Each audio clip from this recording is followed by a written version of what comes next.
Գյորջյան Կասկադ 60 ամիս փուլային վճարում բազմաթիվ առավելություններ։ Շնորհակալ եմ շատ, ազգային ժողովի մեծարգո նախագահ, ազգային ժողովի հարգելի պատգամավորներ, կառավարության հարգելի անդամներ, սիրելի ժողովուրդ, քննարկեցինք ավելի ճիշտ 2026 թվականի պետական բյուջեի նախագիծը եւ իհարկե ֆինանսների նախարարը եւ պատգամավորները այս երկփուլ քննարկումների ընթացքում բազմաթիվ հարցերի անդրադարձել են, բայց նաեւ այսպես կարմիր թելի նման գնում է, որ սա ըստ էության բյուջեի նախագծի վերջին քննարկումն է այս ազգային ժողովում, որովհետեւ հաջորդ բյուջետային քննարկումը տեղի կունենա հաջորդ գումարման ազգային ժողովում եւ ես կարծում եմ եւ հարկ եմ համարում մեկ-երկու գնահատական տալ արդեն այս պահի դրությամբ տեղի ունեցող կամ տեղի ունեցած բյուջետային քննարկումներին եւ ամփոփելով ուզում եմ ասել, որ վերջին այս գումարման ազգային ժողովի հետ մեր աշխատանքը ընդհանուր առմամբ լավ եմ գնահատում եւ գոհ եմ կառավարության արած աշխատանքից եւ իհարկե գերազանց չեմ գնահատում, այլ գնահատում եմ լավ եւ հիմա ուզեմ ասել թե ինչու եմ լավ գնահատում։ Օրինակ մենք իհարկե դեկտեմբեր ամսում ենք բյուջետային տարին, դեռևս չի ավարտվել, բայց մենք որոշակի վստահ կանխատեսումներ ունենք 2025 թվականի բյուջեի հարկային եկամուտների կատարման առումով եւ պիտի ասեմ, որ վստահ ենք, որ 2025 թվականի պետական բյուջեի հարկային եկամուտները 2017 թվականի պետական բյուջեի հարկային եկամուտներից ավել կլինեն 1 տրիլիոն 542 տրիլիոն դրամով կամ 133%-ով։ Ես ուզում եմ մեզ նրբության վրա ձեր մեր բոլորի շադրությունը հրավիրեմ։ Այս տարվա մեր բյուջեի հավելյալ ավելացած մասը 2017-ի համեմատ ավելին է, քան 2017-ի ընդհանուր բյուջեն։ Այսինքն մեր ավելացած մասը 2017-ի տարեկան բյուջեից ավելին է։ Եվ ինչ եմ 17 թվականի հետ համեմատում, որովհետև 2018 թվականի երկրորդ կեսին բյուջետային տրամաբանությունը փոխվել է, չնայած 18 թվականի համեմատությամբ նույնպես մեր բյուջեի եկամուտները աճել են։ 2021 թվականի խորհրդարանական ընտրությունների ժամանակ մենք խոստացել էինք, որ միջինում տարեկան կապահովենք 7% տնտեսական աճ։ Այս խոստումը լի կատարված է, որովհետև վստահ ենք, որ 5 տարիների արդյունքում նվազագույնը ամենանվազ տարբերակը ասեմ 7.5-7.6% տնտեսական աճ կապահովենք, իրատեսորեն ավելի բարձր աճ կապահովի միջին տարեկանում։ 2021-2024 թվականներին արդեն Հայաստանի Հանրապետության համախառն ներքին արդյունքը աճել է 36.6%-ով։ Սա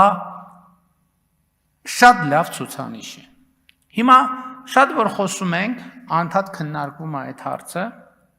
խոսվում է այն մասին, ասում են շատ լավ, խոսում եք բյուջեի աճ, տնտեսական աճ եւ այլն, աշխատավարձերի աճ, աշխատատեղերի աճ, բայց լավ մարդկանց կյանքի վրա դա ո՞նց ազդի։ Հիշում եք նաեւ հանձնաժողովի քննարկումների ժամանակ ես այս հարցին անդրադարձել եմ եւ ուզում եմ այս հարցին նույնպես պատասխանել փորձագիտական եզրակացությունների հիման վրա։ Գիտեք, ինձ մեր տնտեսագետ գործընկերները հուշել են, որ այդ հարցի պատասխանը կարող է տալ այսպես կոչված ջինի գործակիցը, որը ցույց է տալիս, թե երկրում գեներացված եկամուտները ինչքանով են հավասարաբար բաշխվում բնակչության միջև։ Եվ վերջին ցուցանիշներով Հայաստանի Հանրապետությունը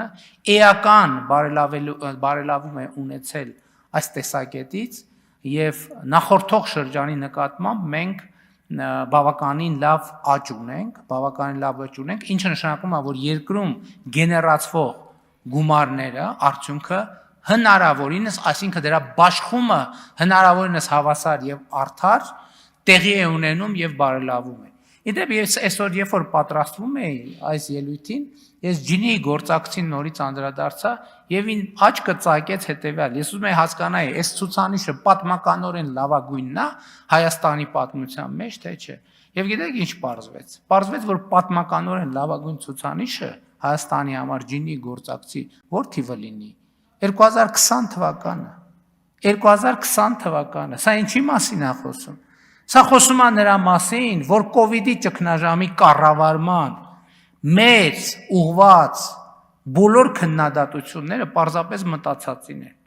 Այդ ժամանակը մենք 2018 թվականին ընտրությունները հաղթել ենք հոգատար հանրություն կարգախոսի ներքո եւ 2020 թվին ջինի գործակիցը ցույց է տալիս, որ մեր կառավարությունը հենց այդ ռազմավարությամբ առաջնորդվել։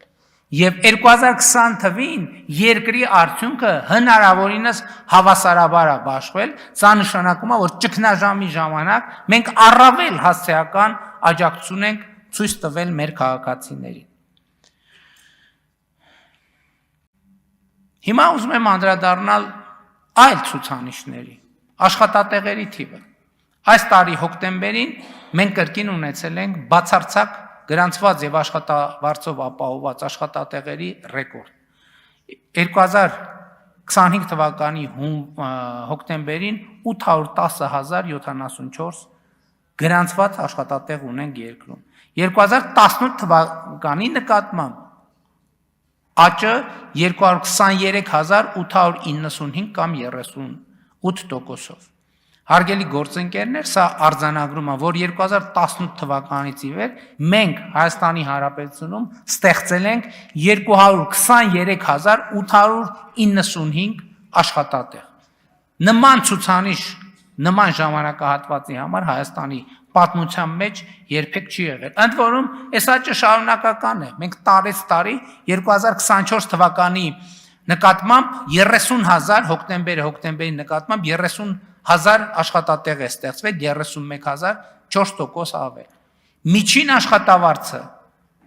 հոկտեմբերին 313,000 դրամ է։ 2018 թվականի նկատմամբ աճը 135,657 դրամ կամ 76%։ Շատ խոսում են գնաճի մասին։ Չի եղել Հայաստանում 76%-անոց գնաճ։ Եվ ընդհանրապես իրական արտահայտությամբ մեր աշխատավարձերի աճերը երկնիշ են 20 եւ ավել տոկոս, ինչը ցույց է տալիս քաղաքացիների բարեկեցության մակարդակը։ Եկամտային հարկը, որը հոկտեմբերին վճարվել է, եղել է 50 միլիարդ 699 միլիոն, որը 2018 թվականի հոկտեմբերի համեմատ համարյա կրկնակի ավել է 95%-ով 24 միլիարդ դրամի։ Եվ ուզում եմ նաև ընդգծել, որ հիմա այս ամեն ինչ ես թվեր ինչ կապ ունեն քաղաքացիների բարեկեցության հետ։ Քաղաքացիների բարեկեցության հետ կապ ունեն այնքանով, որ մենք 2018-ից 2025 թվականը Հայաստանի Հանրապետության քաղաքացիներին ուշադրություն դարձրեք 384 միլիարդ դրամ ենք վերադարձրել եկամտային հարկի գծով։ Քաղաքացիներին։ Այդ փողը ուղղակի տվել են քաղաքացիներին, որոնք ընդ որում, եթե նախորդող շրջանի համատում ենք, թե եկամտային հարկի վերադարձի հիպոթեկի ծրագրի համեմատ վերադարձը աճը 9500%-ով աճ ա եղել ծրագրի նախորդող շրջանի վերադարձի համեմատ։ Եվ սա ինչ է նշանակում։ Սա նշանակում է հետևյալը։ Ես նաև համեմատություն եմ անել 2010-ից 17 եւ 2018-ից 25 թվականները։ Անշարժ գույքի գործարքները, որ մարդիկ տուն են գնել, աճել է 67,000-ով, ավելի քան 67,000-ով, 64%-ով։ Մարզերում առաջնային շուկան աճել է 1104%-ով, նախորդող շրջանի։ Սա ուզում եմ ցույց տալ տարածքային համաչափ զարգացումը եւ ընդհանուր առմամբ առաջնային շուկայի աճը 10-17-ի համեմատ 465%։ Այս ամեն ինչը ցույց է տալիս, որ Հայաստանը գտնվում է զարգացման ուղեծրի վրա։ Արդյոք Հայաստանում կա սոցիալական եւ աղքատության խնդրեմ։ Այո, Հայաստանում կա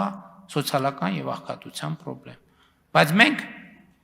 իմիջիալոց վերջերս աղքատության ցուցանիշները հրապարակվեցին, մեր գնահատմամբ դրանք շատ բավական լավ ցուցանիշներ են, բայց քանի որ մեթոդաբանական հարցերը դեռ պետք է ճշգրտվեն, բայց այդտեղ մի բան է երևում, որ ծայրահեղ աղքատությունը 0.6% է, անկախ մեթոդաբանությունից, այս նշանակում է մենք ըստ էության շատ մոտ ենք ծայրահեղ աղքատությունը